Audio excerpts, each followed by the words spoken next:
total kita untuk dokter spesialis kurang lebihnya ada 30 sama 48 berarti 78 paramedik kita sekarang sudah siap untuk mengoperasionalkan ini kurang lebih 800 nanti gabungan TNI, Polri, Kemkes, terus BUMN, kemudian swasta, relawan, semuanya ada. Dan ini pun masih kita buka untuk relawan, sehingga kita bisa melakukan pergantian dengan baik. Meskipun nanti, jadi kalau teman-teman wartawan lihat bahwa gedung 6 itu ini, gedung 7 itu ini kuning, gedung 6 itu yang kami siapkan. Terus kemudian ini gedung 5, ini gedung 4, ini gedung 3, 7 ini ya.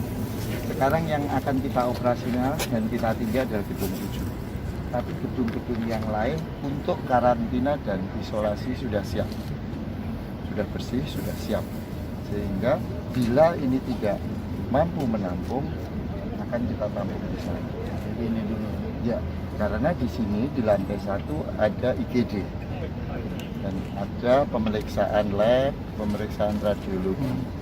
Kemudian di lantai 2 ada perawatan ICU tekanan negatif dengan 100 tempat tidur, ventilatornya 20, jadi 80-20. Terus di lantai 3 yang bapak-bapak mungkin teman-teman wartawan lihat, itu adalah junction untuk rekreasi. Jadi biar nggak jenuh. Tetapi di sini zonanya adalah zona merah semua. Ya. Nah, tempat mulai lantai 4 yang gedung 7 ini 32 lantai. 32 lantai itu kita pakai Mbak. Satu lantai itu berisi 34 unit.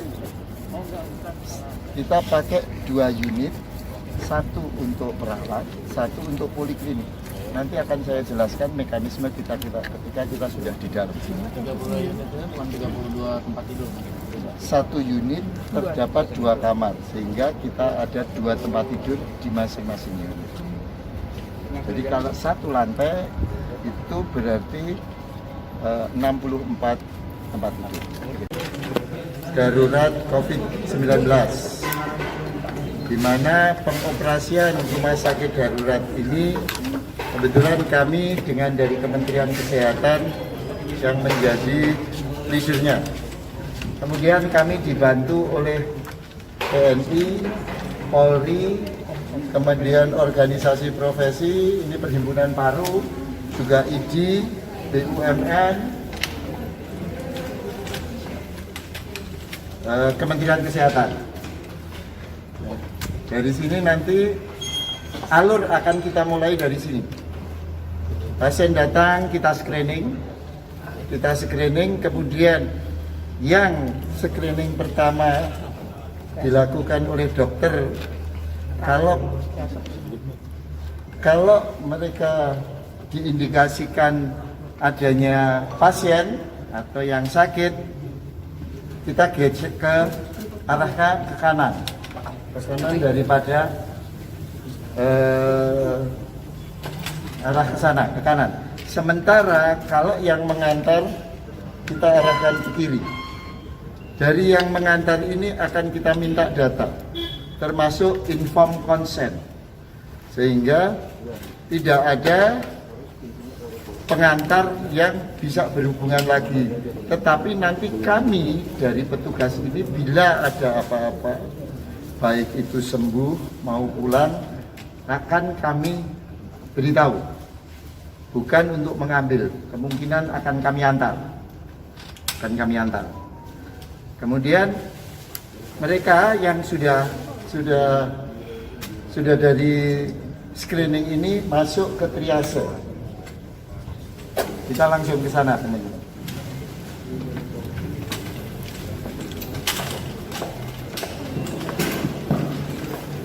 Jadi triase ada di sini.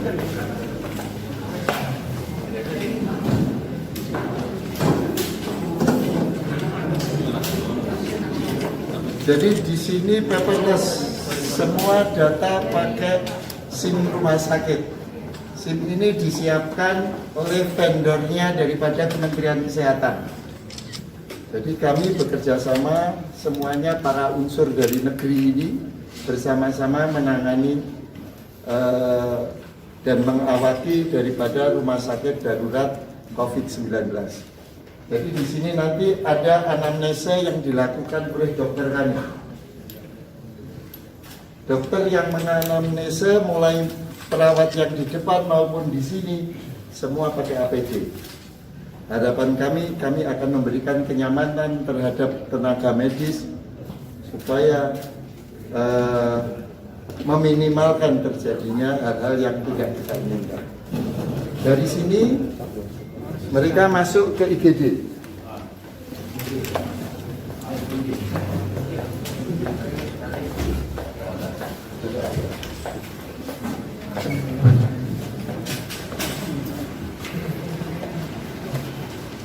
IGD ini tekanannya negatif. Sudah kita tekanannya ke negatif. Harapan kita tidak terjadi penyebaran kuman keluar kemana-mana. Dari IGD ini kami gelar 50 tempat tidur. 50 tempat tidur kami gelar di IGD ini. Silahkan rekan-rekan wartawan boleh mengambil gambar demi untuk melihat kesiapan daripada rumah sakit darurat COVID-19.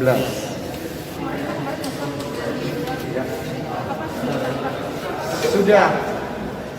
Hari ini kami sudah punya 25.000 APD. Petunjuk Bapak, kami sudah bisa menerima pasien. Pasien yang dijemput atau di pasien? Apapun, kami ada call center 119. Nanti akan kami dengan 119 itu kami akan bisa menjemput maupun bisa datang ke sini. Sudah ada di sini. Semua dokter sudah ada, petugas medis, terus penunjang yaitu pendukung, semuanya di tower 4. Sehingga dia tidak interaksi lagi dengan tower 3, tetapi hanya khusus ke sini. Nanti alur keluarnya daripada petugas juga akan kami sampaikan. Pak, kabarnya banyak dokter yang mengundurkan diri Pak di sini Pak. Di sini, alhamdulillah tidak ada. Ini dokter paru, yang spesialis paru beliau. Di sini dokter-dokter sukarelawan kami. Sekarang banyak yang mengkontak kami untuk ikut bergabung dengan kami. Kami akan atur itu sedemikian rupa sehingga sentuhannya akan kita atur. Tenaga medis ini kami upayakan tidak lelah. Sehingga kondisi fisiknya teman-teman sejawat kami juga kami perhatikan. Dok, untuk sementara kan sebelum rumah sakit ini diaktifkan kan udah ada beberapa rumah sakit yang menangani. Apakah pasien yang sudah di sana akan dianggap kembali atau tetap dirawat di sana dan ini untuk pasien yang baru lagi? Jadi sementara di sini menangani pasien yang rujukan ringan sampai sedang. Yang sekarang mungkin membebani teman-teman di rumah sakit. Nah, kami siap menerima itu. Demikian juga sebaliknya. Bila pasien ini terlalu berat dan butuh penanganan rumah sakit yang lebih intensif, kami akan rujuk ke sana. Kalaupun itu solusinya mungkin nanti barter. Kami rujuk yang berat, kami tarik yang ringan. Sehingga koordinasi ini akan kami komunikasikan dengan para kepala rumah sakit maupun direktur rumah sakit swasta yang ada. Di sini dari Kementerian Kesehatan ada direktur pelayanan rujukan.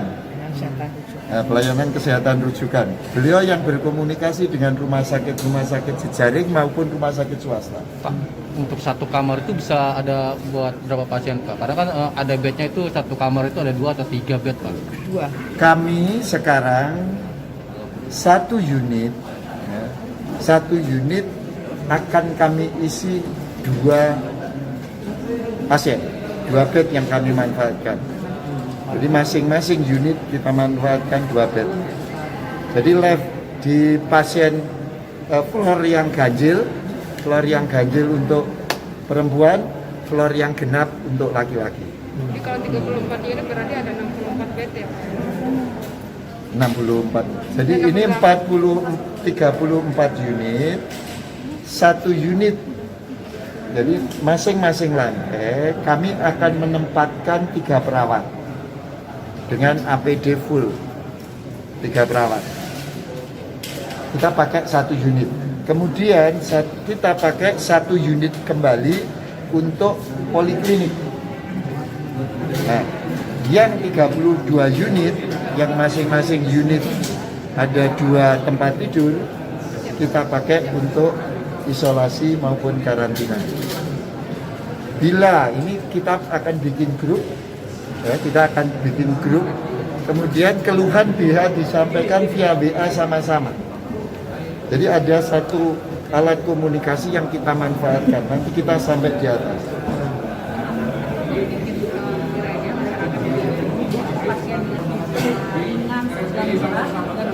Kategori pasien yang mengalami gejala apa untuk bisa dirawat di sini? Jadi yang kita curigai nanti kalau itu COVID, di depan nanti ada triasenya yang membedakan. Triasenya ini nanti membedakan apakah bisa rawat, apakah dia ODP atau dia PDP. Kalau dia PDP dia akan ke sini, kalau dia ODP akan di sana. Atau yang kedua, yang kami harapkan memang rujukan dulu dari rumah sakit sehingga lebih pasti dulu. Karena kita tahu antrian di rumah sakit ini sudah banyak. Jadi itu dulu yang kita harapkan. Jadi misalnya pasien datang dari rumah sakit dan ke sini udah tahu statusnya ya Pak ya, oh dia ODP, dia PDP, jadi dia nggak perlu menceritakan lagi. Ya kita komunikasi kita jalin, oke? Terima kasih. Ini tekanannya negatif. Ini masuk ambulans. Jadi kalau kita mau merujuk pasien maupun menjemput pasien kita masukkan di sini dengan tekanan negatif. Sehingga pasien ini meskipun dia positif tidak akan mencemari yang lain. Harapannya seperti itu. Sehingga ketika kita bawa untuk transportasi misalkan rujuk itu tidak menyebabkan memperluas penyebaran. Ini yang akan masuk ke ambulans, baik itu merujuk maupun kalau ada pemanggilan supaya kita jemput pasien. Ada berapa unit Pak? 2 saja?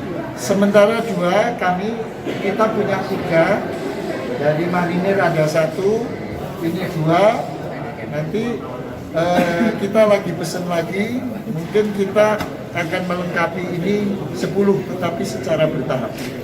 Jadi ini hanya untuk peruntukan delivery atau transportasi ya Pak ya? Tadi namanya apa Pak? Isolated chamber. Oke. Pasien sehingga tidak radiasi ke tempat yang lain. Semua di sini kenapa bisa cepat? Karena memang semuanya mobile. Gas medik juga, gas medik portable.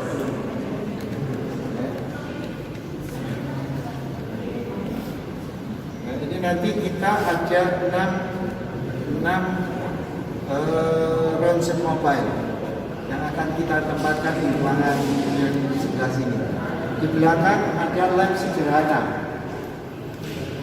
Mungkin di situ tadi sebetulnya ada rapid test ada punya.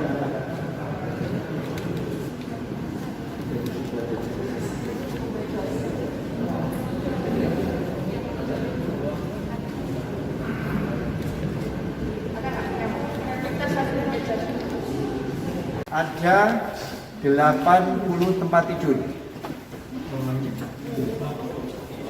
tempat tidur untuk ICU. Ya, ICU dan ventilasi.